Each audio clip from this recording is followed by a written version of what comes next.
I'm Tia. Welcome back to my channel. Today I want to share with you my favorite books from 2021.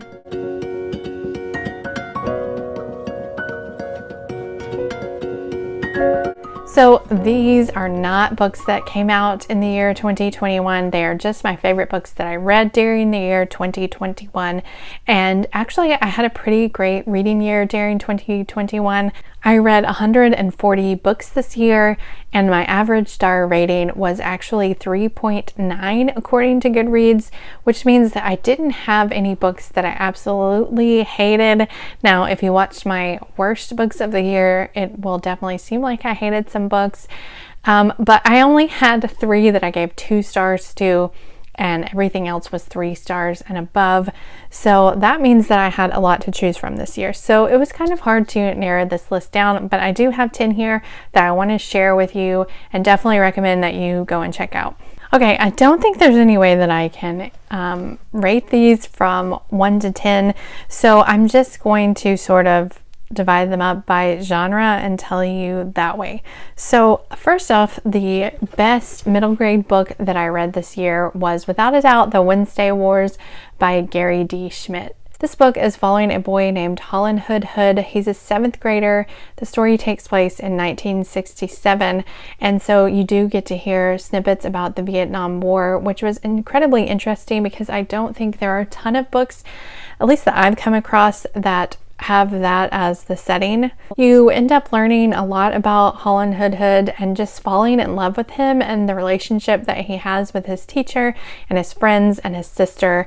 And it's just a very heartwarming book, has a lot of quotable moments, and I absolutely loved it and I highly recommend it. The next book on my list is what I guess would qualify as science fiction, and that is The Dream Daughter by Diane Chamberlain. So I don't think that she strictly writes science fiction. I think she might be more of a women's fiction author. So this may be borderline women's fiction slash science fiction, but this one deals heavily with time travel, and so that's why I decided to put it in the science fiction category. And it's following a young woman named Carly Sears who is devastated by the fact that her husband has died during the Vietnam War, and she is left pregnant, and she finds out that her daughter has a heart defect. And that's really all I want to tell you about this one. This one has so many amazing twists and turns, and I just loved it. I love, like I said before, things that deal with time travel. If you are interested in a little bit of science fiction mixed in with your women's fiction, then definitely give this one a try. My favorite fantasy book of the year is hands down Kings of the Wild by Nicholas Eames. I'm sure that you have probably heard about this one. I feel like it's been pretty popular on BookTube for the last couple of years, but this one is following a older band of warriors or mercenaries who used to be like the most famous mercenary band in the world. They were renowned for killing tons of beasts and making the world safe and that type of thing. But now they are older and washed up, and of course, you know, they're nursing injuries, and they're all rickety, crickety old men. But one day, the old leader shows up on the main character's doorstep and says that he wants to get the band back together, and will you, Clay, come along with me and let's restart the band. And so they go off on this great adventure together, and you meet so many amazing characters and have such a great time with them. It's just, the character work in here is outstanding, and the fantasy backdrop is just, it's just great. This is a great book. I already want to reread it, and it had some of the most memorable characters that I read about in 2021 for sure. Next up is my favorite nonfiction book from the year, and that is without a doubt Crying in H Mart by Michelle Zauner. So this is a memoir of Michelle Zauner. She is basically sharing her experiences as she goes through her mother having cancer and everything that came along with it.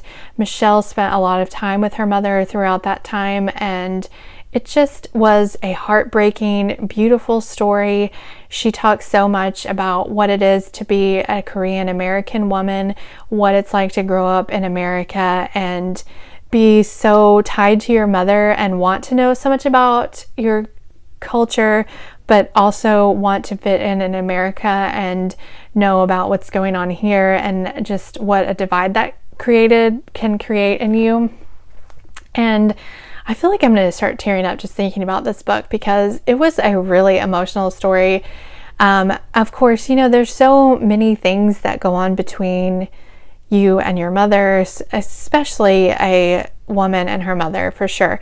And there's so many expectations there on both sides, and so much love, but can also have the potential for so much hurt. And I just think that she wrote this story so beautifully. She told the story of herself and her mother so beautifully. It was just so moving. And if it's something that you think you can handle, I know that grief memoirs can be really heavy and hard to handle, but this one is so worth it. I mean, I cannot recommend this book enough. It was one of the most, this might be the most beautiful book that I've read in years. It was just fantastic.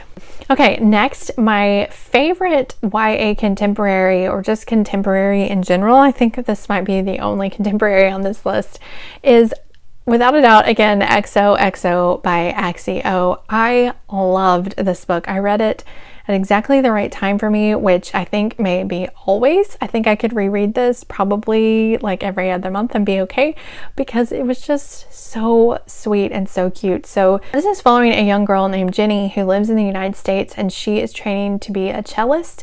She is actually incredibly good at it, and on the, I think it's nights and weekends, she works at like her uncle's karaoke bar or cafe or whatever. And one night while she's there, she runs into this boy named Jae-woo, and he is an amazing singer, and they sort of, they talk a little bit. They don't hit it off fantastically, but they do sort of hang out a little bit that night. And later on, she discovers that Jae-woo is not just an ordinary boy. He is a star of a very famous K-pop group.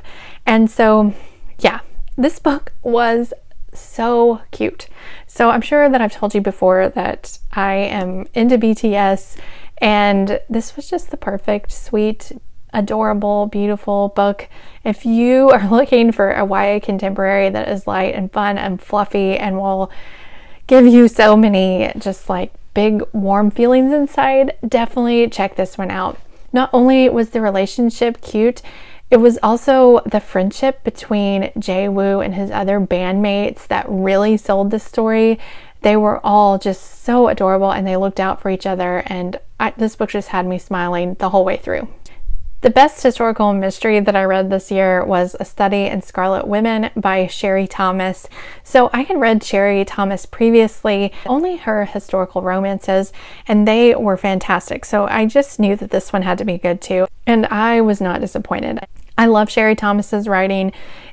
She just has a way of writing. I don't know what it is. There's like a handful of authors that just have the perfect writing style for me, and whatever they write, I'm immediately sucked in, and everyone else can point out things that are wrong with the book, and I'm just like, no, I love it. I'm sorry, I don't know, I don't understand, I love it so much. But because this was one of the group picks for the Fall Into Reading Challenge this year, and there were definitely some people in there who did not enjoy this book, but for me it was just perfect. So this is a gender bent retelling of Sherlock Holmes. So we have a female Sherlock Holmes character in here with a very tangled up mystery and lots of, storylines that intersect and overlap, and you don't really figure out everything completely until the end. It's just very gradually revealed, and I loved it so much. The setting was fantastic, the characters were great, and this is just the beginning of a series, and I cannot wait to read the rest. Okay, next I have two very favorite historical fictions that I read this year, and the first one is The Nightingale by Kristen Hanna. This one is a big old chunker of a book, but I loved every minute of it. This was a fantastic, well-written, well-plotted book with amazing characters that I absolutely loved.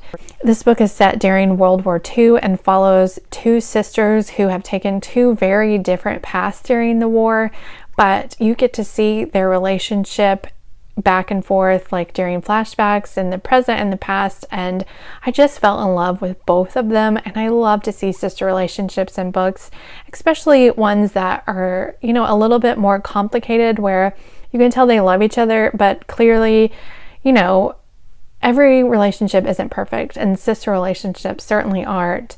You know, for sure, you want to see that love, but you also want to see the realism there, that occasionally there will be conflicts, but they love each other enough to try to work through them. Anyway, this book was amazing. If you haven't read it already, I definitely recommend it. Then the other historical fiction that was one of my favorites is As Bright as Heaven by Susan Meissner. So this one I read at the beginning of the year with a whole bunch of friends that read it with me over on Instagram, and I loved this book so much. This takes place in the 1920s during the Spanish flu epidemic that was going through Philadelphia. You follow this family who has moved in with their great uncle in order to take over his undertaker's shop, not a shop, but his undertaker business. There you go. And you see exactly how the Spanish flu affects the family, get attached to all of them. It was just such an emotional story, and I loved all of these characters. Oh, I love this book so much. This one also has a whole bunch of sister relationships, some that are stronger than others, definitely sisters that I loved more than I loved others, but overall this was a fantastic book, and I can't wait to read it again. My favorite horror of the year is Home Before Dark by Riley Sager. So this one is sort of a story within a story. It's following a young woman whose father wrote this House of Horrors memoir when she was growing up that basically told the story of how their home was haunted and they had to flee for their lives. And she was haunted by this book her whole entire life. You know, it was everywhere that she went. Everyone knew her as the person whose father wrote this book, who is incredibly famous. So now her father has passed away, and she is back at the house to try and figure out exactly what happened on that night when they fled for their lives all those years ago. And so you gradually get the reveal of all of that, alternating chapters between the dad's House of Horrors memoir, I'm not sure exactly what it was called, and then the woman's present day story about what's happening in the house during the present day. This was just so suspense filled, and I just felt there were some chapters where I was really on the edge of my seat and worked up and worried about what was going to happen. And there are other times where I was just really invested in the character and what was going on in the past and what was going on in the present. I loved the alternating chapters between this book and the book that the dad wrote. I love those type of things. I really worked for me, and I enjoyed it a whole heck of a lot. Then my favorite thriller that I read this year was The Maidens by Alex Michaelides. This one I feel like you've probably seen everywhere. It's definitely one that a lot of people have read, and to mixed reviews. Some people seem to love this one and some people not so much, but I'm definitely in the camp of the ones who loved it. I think one of the biggest factors there is the atmosphere. This is set at Cambridge following a bunch of murders that have happened there, and this woman, she goes to be with her daughter who has friends that are part of, you know, everything that's going on, and they end up suspecting this one man named Edward Fosco. And it's just so, I don't know, there's just it's so hard to explain. There's like this vibe that is surrounding everything that doesn't necessarily leave you afraid, but leaves you unsettled and just wanting to know exactly what is going to happen. I just really enjoyed this book so much. It has a very faint tie to The Silent Patient, which had me shook at the end, and I had to go back and read part of The Silent Patient to really see exactly how that tie worked out. And yeah, I loved this. I loved the writing. I loved the setting. I loved the mystery. I enjoyed the twist. I know that some people had problems with it, but I don't know. It was so good. I enjoyed it from page one all the way to the end. So Like I said, it's really hard for me to choose which one of these is my absolute favorite of the year. If I had to go for like the largest impact, then I would probably choose Crying in H Mart. This was definitely the most emotional read that I would probably think about for years to come. If I had to go for the one that had me smiling the whole way through, then that would definitely be EXO. EXO by XEO. Can definitely see myself rereading this one for years to come. So I would love to know if you have read any of these books, and if you are interested in any of them, what was your favorite book that you read during the year of 2021? I would love to know that so that I can go and check it out as well. Thank you so much for watching. I hope you're all doing well, and I will see you next time. Bye.